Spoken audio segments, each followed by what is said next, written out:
вообще перепуганный или что? Да успокойся! Да успокойся, что ты делаешь? Успокойся, друже! Друже, тут народні депутати, журналісти, будь ласка, опусти! Народ, дайте йому, що ви робите? Та успокойся ти, опусти оружие! Та успокойся ти, дебіл! Що ти робиш, блін? Що ти робиш? Слава Україні!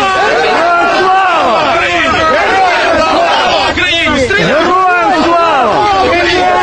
Ще не вмерла України, ні слава, ні воля. Ще на браття українці усміхнеться доля.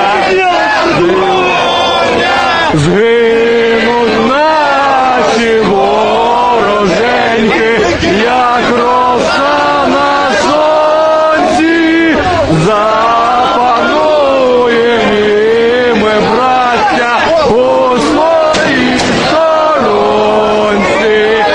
Душу тіло ми положим за нашу свободу і покажем, що ми браття козацького роду. Слава Україні! Понад усе! Україна! Успокойся! Граждане Украины! Давайте! Ви старший! Ви старший! Ви старший! Ви старший! Ви старший! Давайте спокійно! Спокійно! Хай прибере! Хай прибере! Тут журналісти, депутати! Якби ви отак стріляли в